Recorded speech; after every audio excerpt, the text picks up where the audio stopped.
O Senhor esteja convosco. Ele está no meio de nós. Proclamação do Evangelho de nosso Senhor Jesus Cristo segundo São Mateus. Glória a vós, Senhor.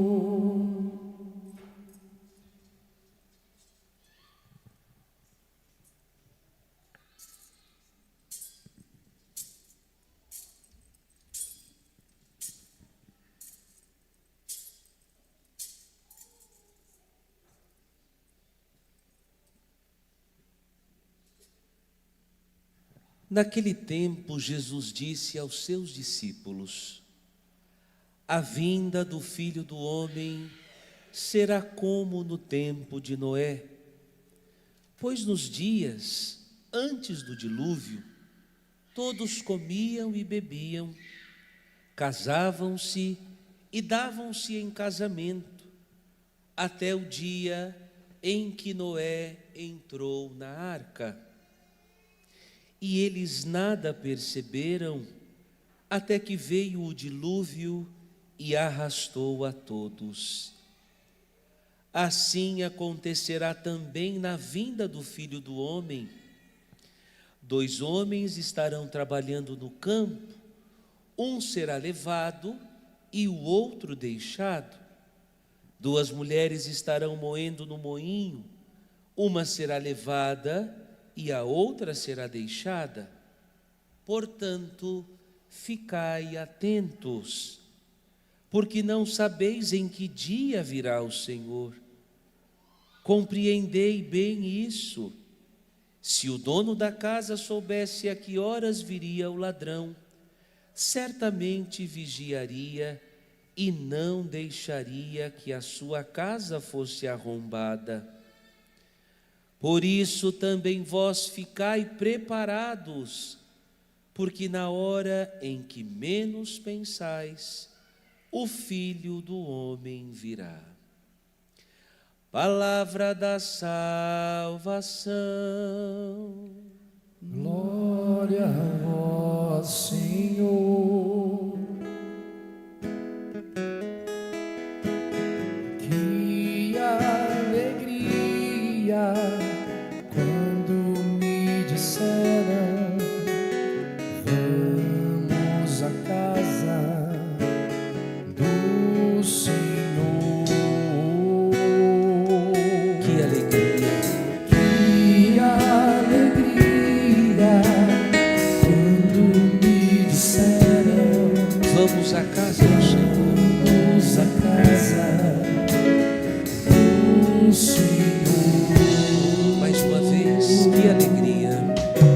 Que alegria quando me disseram: vamos à casa do Senhor.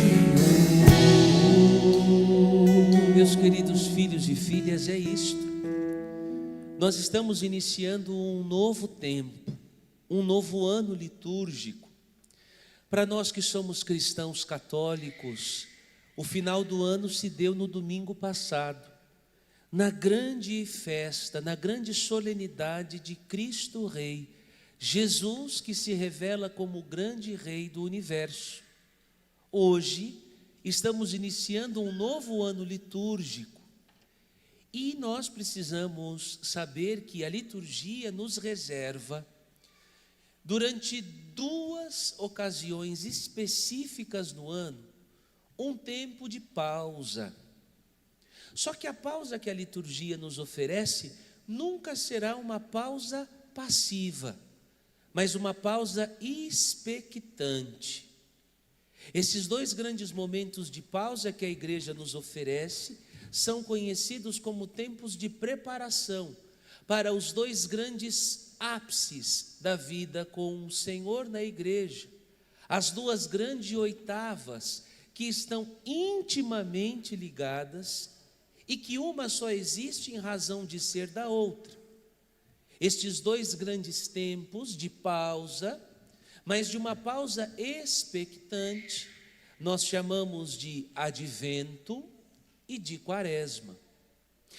E está justamente aqui, nestas duas grandes preparações, a condição necessária para que a gente possa celebrar de forma católica, de forma real, santa, as duas festas do Natal e da Páscoa.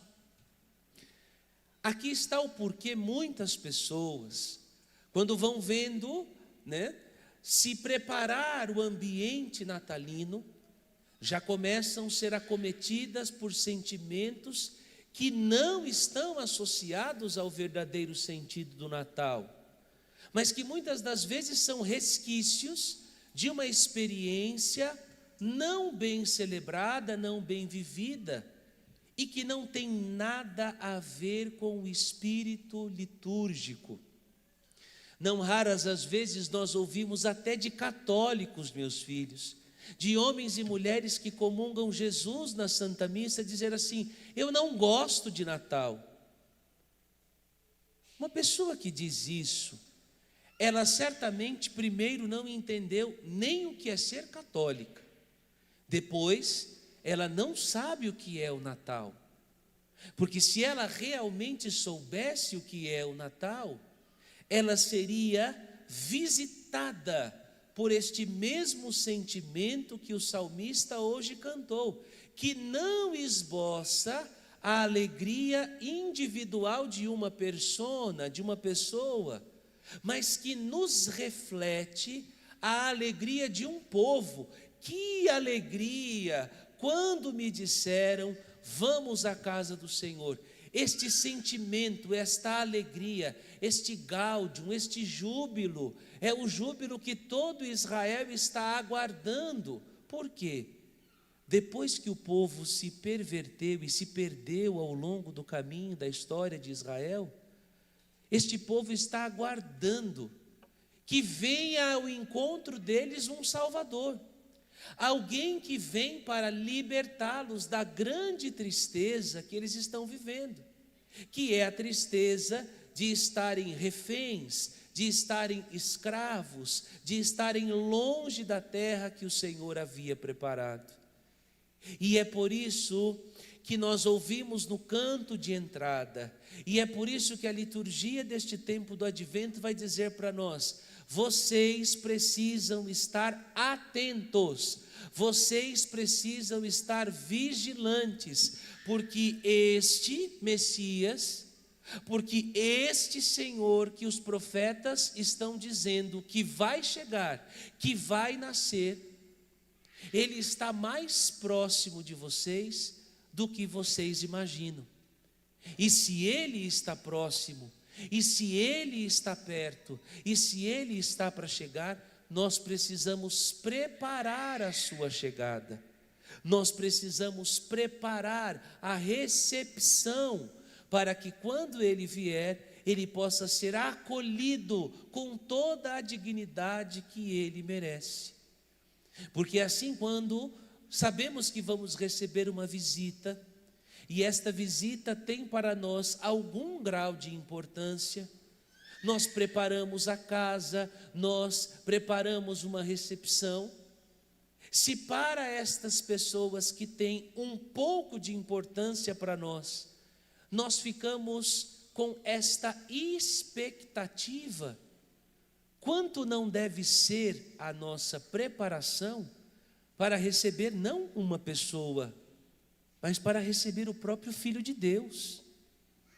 E é por isso que durante estes 4 domingos do Advento, que significa adventum, do latim, aquele que está por vir, a chegada daquele que virá até nós, nós vamos nos revestir do roxo. O roxo na liturgia que nos lembra o quê? É preciso fazer esta pausa.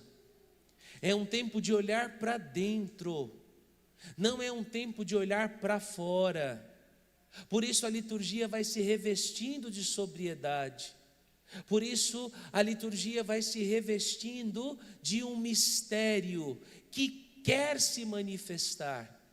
Por isso que a coroa do Advento vai mostrando para nós, a cada semana, quando vamos acendendo uma vela, nós vamos entendendo, Ele está chegando, Ele está para chegar, Ele está perto de nós, e por isso nós precisamos revisar a nossa vida, e por isso nós precisamos preparar a manjedoura do nosso coração, porque Ele está perto, muito perto de nós.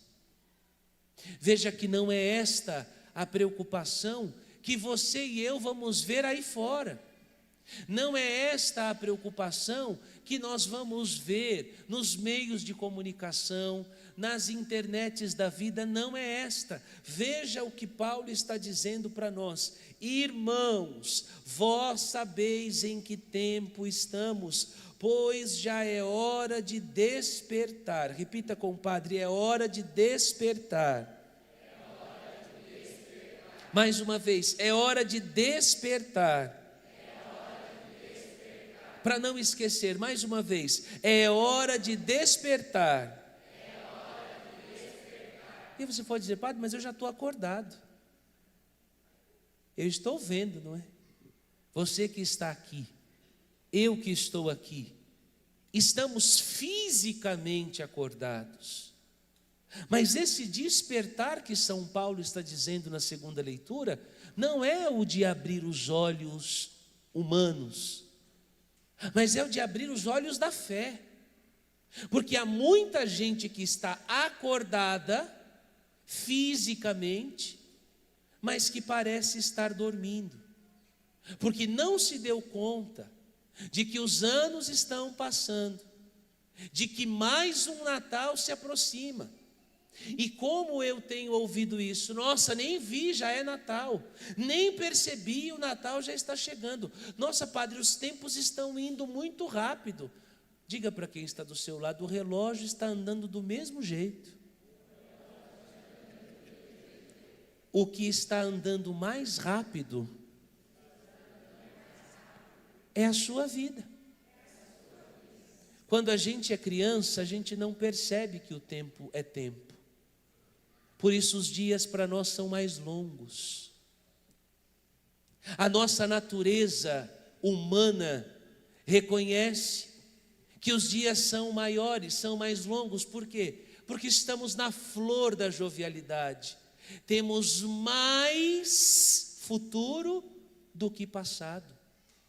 Quando os dias começam a ficar mais rápidos, é o nosso próprio coração, é a nossa própria natureza dizendo: prepare-se, prepare-se, porque você está mais perto de encontrar-se com Jesus do que você imagina. Não é o relógio que está andando mais rápido, somos nós que estamos nos aproximando cada vez mais do Senhor. E por isso que nestas 2 primeiras semanas do Advento, o nosso olhar não está voltado para baixo, ele está voltado para o alto, para o Senhor que vem. Ele vem me buscar, Ele vem te buscar. Portanto, a preparação do Advento não é só uma preparação para a noite do Natal, mas é uma preparação para irmos ao encontro de Jesus. Porque se Ele não vem hoje, eu posso ir ao encontro dEle. Eu acabei de dizer para vocês no início da missa, sexta-feira falei com este tio, porque estava chegando lá para ver o jogo dos Santos, e ontem o Senhor veio buscá-lo. Ele não estava doente, ele não estava internado, morreu em casa, no sofá de casa. O meu primo chegou, como sempre chega, tomou banho e vou ficar com meu pai, vamos assistir televisão junto. E daqui a pouco estavam assistindo o jogo de ontem. E daqui a pouco meu tio começou a se debater no sofá.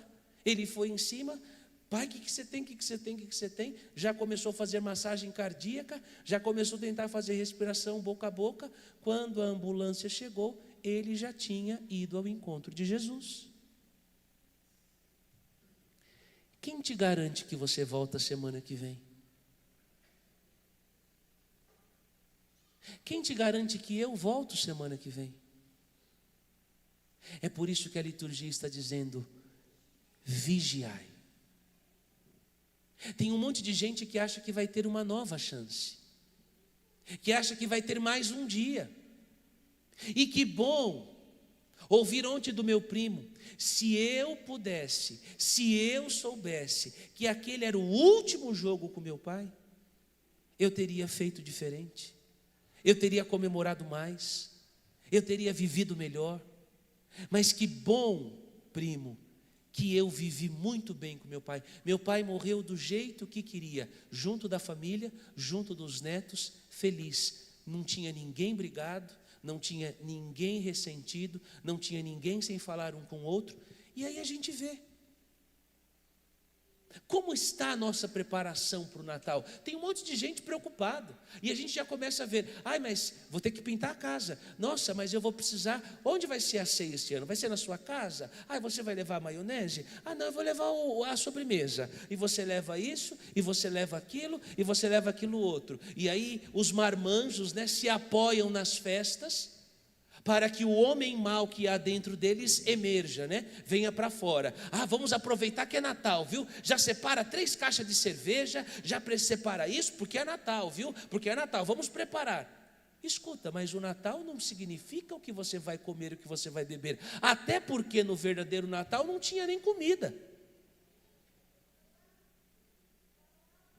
Um monte de gente aproveita da festa do Natal para beber como porcos, para comer como porcos. E por que como porcos, padre? Porque estão celebrando uma festa sem o autor da festa, porque estão celebrando a festa sem o verdadeiro sentido. E veja, não sou eu que estou dizendo, é a própria palavra de Deus. A noite já vem adiantada, o dia vem chegando. Despojemo-nos das ações das trevas e nos vistamos com as armas da luz. E aí ainda tem a ousadia de dizer, repita comigo, comi como um padre. Olha para quem está do seu lado e fala, me ajuda a gostar de você. Quando a pessoa diz isso, eu lembro sempre do grande Dom Martini, um padre salesiano com o qual eu convivi no meu primeiro ano de seminário. Ele dizia assim, quando às vezes nós íamos estar com as pessoas e as pessoas queriam justificar o seu excesso com esta frase, comi como um padre. Ele virava e dizia, não, você não comeu como um padre, você comeu como um porco. Porque desde a hora que você se sentou à mesa, você não fez nem em nome do Pai, e está comendo como se não houvesse amanhã. Você não comeu como um padre, porque um padre antes de comer abençoa a comida.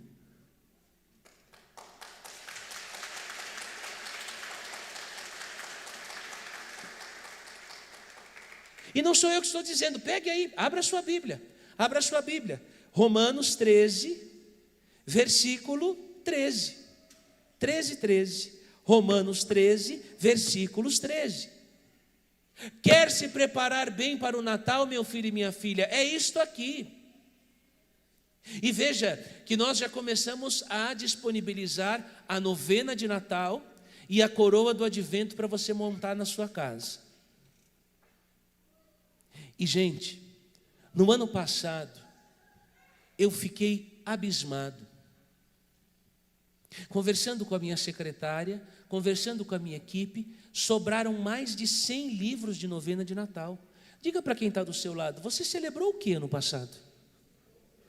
Pergunta para ele, fala com ele, vamos, coragem. Papai voltou, você estava com saudade? Eu também estava, voltei. Olha para quem está do seu lado e fala, celebrou o que ano passado? Porque se você não fez novena de Natal, você não celebrou Natal. A novena de Natal não é opcional. A novena de Natal não é opcional. Assim como a Semana Santa não é opcional. Ela é a preparação para o dia. Agora, se você não fez novena de Natal, você celebrou o quê? Romanos 13. Procedamos honestamente, como em pleno dia. Olha o que diz São Paulo, nada de glotonerias. O que é glotonerias? Nada de comilança exagerada, nada de bebedeiras. Tem gente que 6 horas da tarde Aliás, até antes, não é? 6 horas eu estou sendo muito caridoso. Tem gente que no dia 24, 10 horas da manhã, já está fedendo a bebida.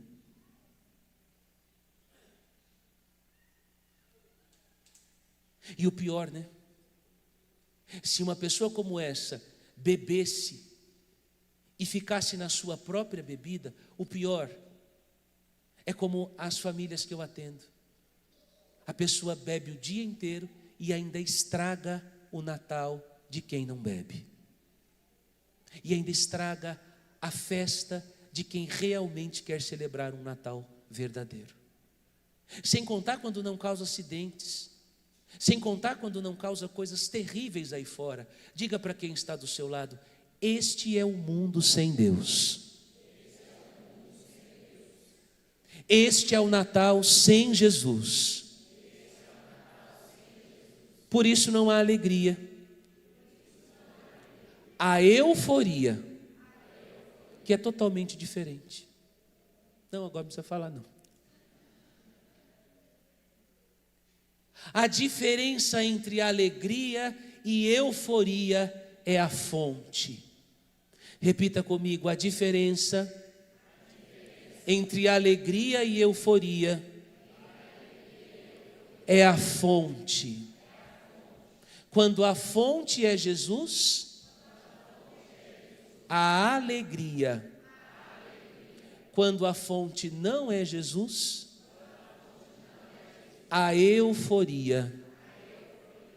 Qual é a diferença das duas, padre? Eu digo para vocês: a euforia, ela tem começo, meio e fim. Perceba, e eu falo isso porque eu acompanho o alcoolismo de perto. O alcoolismo não é uma realidade distante da minha vida, ele é de dentro de casa. Eu conheço bem o que é o álcool. A pessoa não conversa com ninguém, ela não dialoga com ninguém, ela não é caridosa com ninguém dentro de casa. Mas no bar, como dizia minha falecida avó, parece mulher da vida, vive arreganhada. É meu amigo, e abraça. É meu amigo. Abraça todo mundo. Beija todo mundo. Nunca teve a coragem. O filho pede às vezes um terço aqui. Não tem dinheiro. Mas no bar, pode beber que está na minha conta. Diga para quem está do seu lado: este é um mundo sem Deus. Esta é a vida sem Jesus.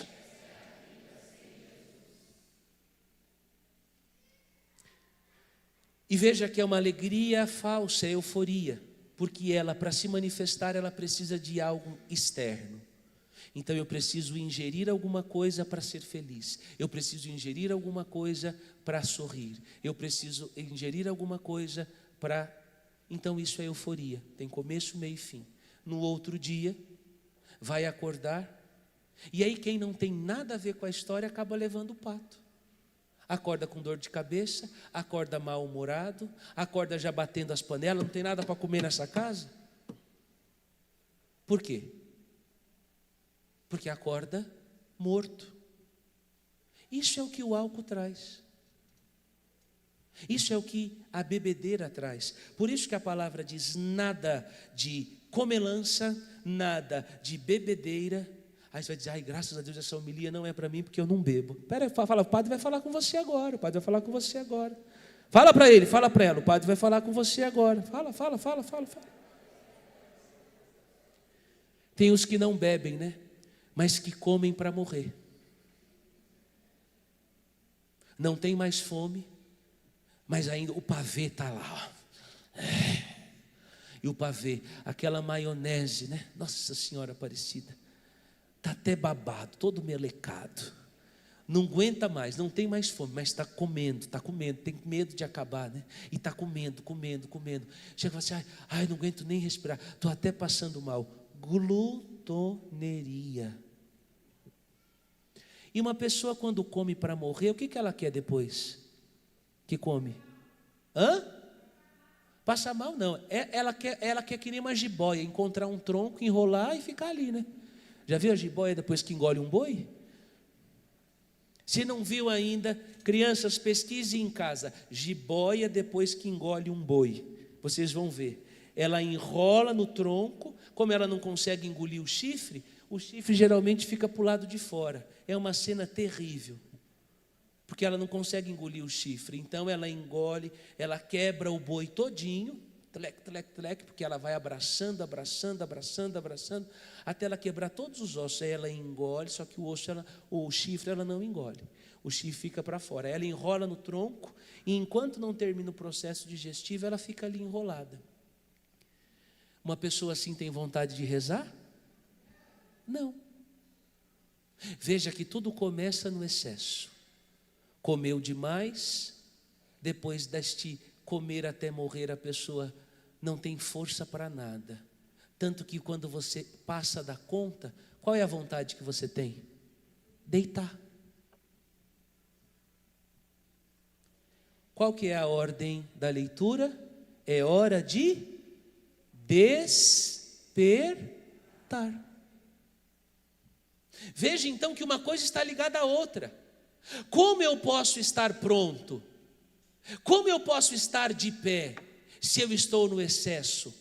Perceba que advento não é tempo de ficar se preocupando com amigo oculto, não é tempo de ficar se preocupando com o que eu vou comer, com o que eu vou beber. É tempo de olhar para a minha vida e saber que Natal eu quero celebrar, que Natal eu quero para minha família, que Natal eu quero para mim. Eu estou sendo como este que vive na euforia por causa da bebida, eu estou sendo como este que vive na preguiça porque está comendo demais, eu estou sendo como este que vive nas trevas, ou eu estou deixando que a luz que é Jesus, me ilumine e me aponte que eu preciso ser melhor, que eu preciso perdoar, que eu preciso viver uma vida diferente, que eu preciso viver uma vida que tenha sentido. Porque se o Senhor não vem hoje, eu posso ir ao encontro dele hoje. E se você fosse ao encontro de Jesus hoje, será mesmo que nós iríamos para o céu?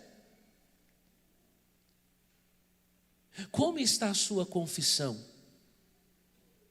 Ai, padre, mas sabe o que é? É porque eu só consigo me confessar com o Senhor. Diga para quem está do seu lado: Padre Diogo vai morrer, viu? Então quer dizer que quando eu não estiver mais aqui, quando eu não morrer, você não vai se confessar mais? Ai, não confessei porque o senhor não estava aqui. Olha para quem está do seu lado e fala: me ajuda a gostar de você. Você já viu quando a pessoa quer fazer um churrasco? Sim ou não? Se ela vai no mercado que ela sempre compra e está fechado, ela faz o quê? Ela vai no outro. E se aquele está fechado, ela cancela o churrasco? Ela vai no outro. E se o outro está fechado, ela cancela o churrasco? Ela vai no outro. Ela roda, ela vai até o Japão, se for preciso, porque ela vai buscar o quê? A carne, porque ela tem que fazer o churrasco.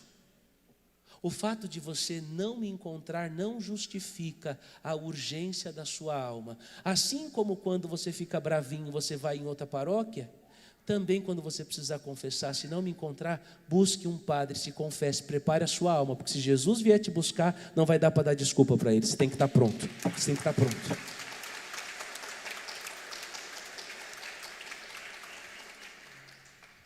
É hora de despertar. Diga para quem está do seu lado: está mais docinho que o morango do amor, né? O que vai ter de sobremesa no seu Natal? Já pensou? Não, né? Que bom que você não pensou nisso ainda. Eu não estou dizendo que não tem que fazer ceia, tem que fazer. Nós vamos falar sobre como preparar uma ceia do Natal, como viver um Natal com sentido. Mas o que nesse primeiro domingo do Advento Jesus quer nos despertar é disso. Porque se você não ouvir isso aqui, ninguém vai te dizer isso no serviço, ninguém vai te dizer isso nas redes sociais. Está todo mundo nas redes sociais querendo o seu dinheiro, não a sua salvação. E graças a Deus o seu padre não quer o seu dinheiro. Eu quero a sua salvação, eu quero você e sua família no céu, eu quero você e a sua casa salvos. Esta é a missão da nossa paróquia, esta é a missão da igreja. Essa é a missão de Nossa Senhora da Esperança. Preparar você e a mim para este dia, porque Jesus está voltando. E se Ele não voltar hoje, eu posso ir ao encontro dEle hoje. E mais uma vez eu te pergunto, como está o seu coração? Tem gente ainda que acredita que vai entrar no céu sem falar com parente. Tem gente que acredita que vai entrar no céu fazendo fofoca. Tem gente que acredita que vai se salvar porque é muito boa no que faz, mas é péssima no modo como vive. Jesus não está, com o perdão da palavra, preocupado com o que você faz. Jesus está preocupado com o que você é. Não adianta fazer tudo certinho, mas ser por dentro uma pessoa mentirosa. Não adianta. A palavra de Deus diz, o Evangelho de Jesus diz, quando nós chegarmos diante dEle, não vai dar para dizer para Ele: eu era padre, Jesus. Olha, eu era padre, eu rezei tantas missas, eu gravei tantos discos, eu escrevi tantos livros, olha, eu viajei para tantos países, falei do seu nome, preguei, fiz e aconteci. Jesus vai olhar para mim e falar assim: tá, vamos ver se você fez o que eu te pedi. Porque não adianta nada fazer se você não for de verdade. Porque nós sabemos que a verdade é uma só. Conhecereis a verdade, porque eu sou o caminho. Quem é o pai da mentira? O diabo. E é impossível ir para o céu vivendo na mentira. Meus filhos e filhas, mais um Natal se aproxima. Mais uma vez nós vamos preparar tudo. Veja que o nosso altar está desnudo. Cadê as flores? Cadê tudo? Vai preparar. Primeiro domingo do Advento, a coroa. Lá fora já estamos preparando o presépio. Daqui a pouco vai chegar a árvore. Daqui a pouco chegarão as guirlandas. Para dizer o quê? Precisamos estar prontos. Daqui a alguns domingos eu vou dizer para vocês: tragam o menino Jesus. Nós vamos abençoar os meninos Jesus, enviar os meninos Jesus, para que você possa fazer a novena de Natal. Por quê? Nós vamos preparar, ele vai chegar. E quando ele chegar, ele não vai estar preocupado se no arroz vai ter uva passa. Ele não vai estar preocupado se vai ter aquela gelatina colorida que toda avó faz. Ai, que saudade da minha avó. Quem tem vó ainda aproveite, viu? Não. Quando ele chegar, ele vai querer saber: como está o seu coração? Amou? Perdoou? Tem rezado? É isso que ele vai querer saber. Ele vai querer saber: eu tenho espaço nessa festa? Tem uma cadeira nessa mesa para mim? Ou será que cada um vai fazer como em muitas casas? Mãe, eu quero comer logo. Não, vamos esperar da meia-noite. Eu quero comer logo, quero comer logo, quero comer logo, quero comer logo, quero comer logo, quero comer logo, quero comer logo.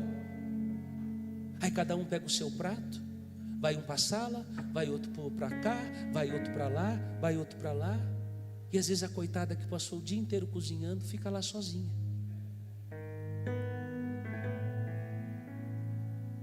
Qual é o Natal que você está celebrando, meu filho? Qual é o Natal que você está celebrando, minha filha? É hora de pararmos. Tempo do Advento.